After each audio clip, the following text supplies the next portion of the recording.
So here we are again, talking about my heart and my health and how it's going. So I think the last time I talked to you guys on the channel, it was about me going to meet with the 20 doctors and them kind of discussing my condition and talking about, what we should do about it, whether surgery was the correct path or if the alternative of medicine is going to be good enough for me to kind of, live off of from here on. Um, and then also, I had told you guys that I was going to be taking some stress tests. I was going to go through. I was going to be doing a stress test, and then I also had another doctor's appointment because I didn't check in with you guys, and they actually wanted to run me through some other tests, but we'll get to that in a second. So, when it came to meeting with the 20 doctors, it turns out that I wasn't able to do that after all because it was against some kind of HIPAA violation for me to be there. So I didn't end up meeting with them, but they did still meet and talk about my condition. And the overall consensus, they all agree that my condition is definitely rare and it's definitely interesting. So that's cool. They agree on that. Where the issue was that in this room of doctors, of experienced men and women, the room was split right down the middle, half and half, of people who agree that surgery is the correct route and people who agree that medicine is the correct route. So we're kind of back at square one. So Dr. Triana came back and he told me this information. And basically, what he said is that they're going to be meeting again. I believe it's this Friday or last Friday or whenever I posted this. And they're going to be discussing my condition once more. But they need more tests. They want to know more about the condition before they can make a complete decision on it. So basically, what he told me was that they need to know how thick the wall of muscle between my heart and the artery is. So what they wanted to do, or what they want to do, is send me for an MRI and a CT scan. And those two things are going to help determine how thick the wall is. That way, we can figure out what to do. So I think it was last week I went to go, no, not even, yeah, this week on Christmas Eve, I went to go get my MRI and CT scan, and it was interesting. I have never had an MRI. I had a CT scan once, and that's when I initially had my heart attack, and that's not so bad. They put you in the little tube, and you sit there for a couple of seconds while they scan your chest, and it's very open. It's nothing crazy. What was scary was the MRI. But back to the CT scan. So for the CT, they have to put something in you called contrast. And now, I don't know a lot about it. Maybe if I find like a proper description of it, I'll put it somewhere here. But basically, they pump it into your veins, and it helps them get like a better picture of like what's going on in you. They can see it more clearly. And this stuff is weird. I don't know how many of you out there has actually had like contrast pumped into you through an IV, but it is the strangest feeling. The first time I did it again was when I had my initial heart attack. And when they give it to you, they say it's going to feel like you peed yourself. And the first time, that's what it felt like. Because it's like this weird, warm, like... My camera battery's dying. Hold on. Alrighty. I think I'm still in focus. So if I'm not, I'm sorry. Where was I?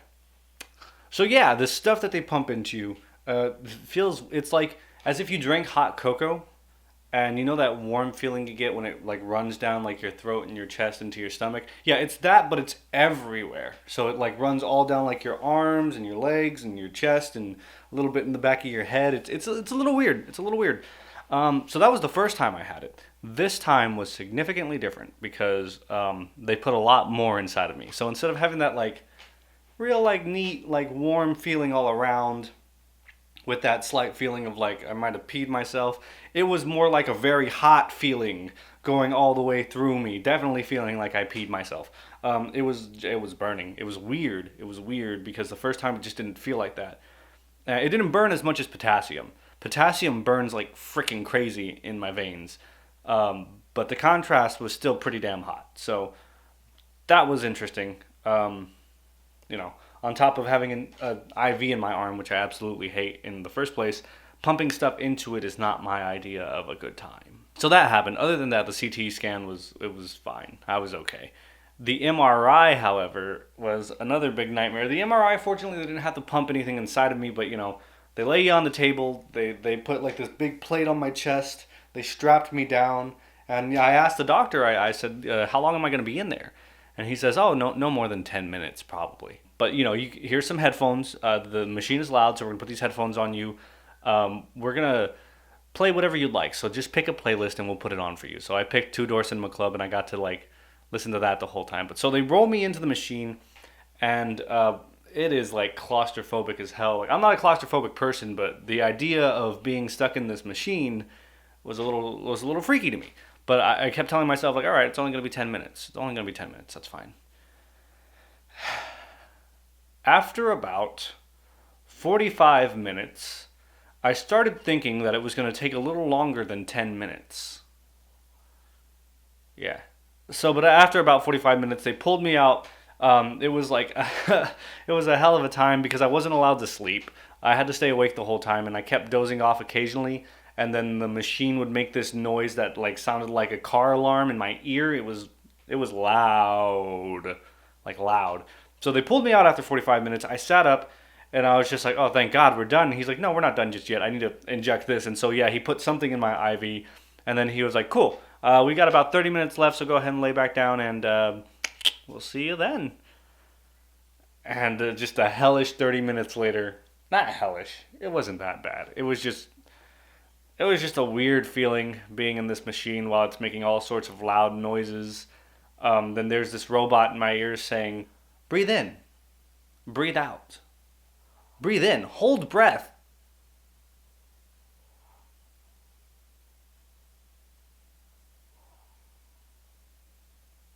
Breathe out. So that was fun. Imagine that for about the course of roughly an hour. But after it was all done, it was all done. I got to go home. I was exhausted.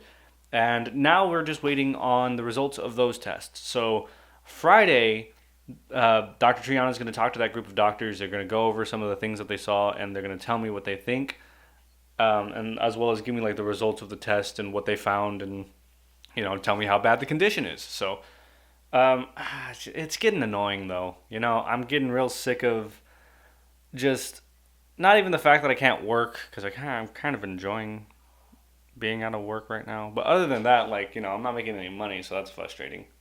But the thing is that I have things that I want to pursue in this time that I can't because I don't know what kind of time period I'm on. I can't go out and record videos and make clients if in a week from now I'm gonna have to go under the knife and be out for 6 weeks. I mean I can, but I can't just go to someone and say, hey, let's do something 6 weeks from now. That's gonna fall through. I have plans fall through for me like a week from now. It's not gonna work out. So I'm just in this state of puberty. I'm I'm just in this area where I want to get stuff done, but I don't know if I have the time to get stuff done. And I'm kind of telling myself that if I go back to the doctors again and they basically tell me like, "Hey, we need to run one more test and it's going to be kind of painful to you."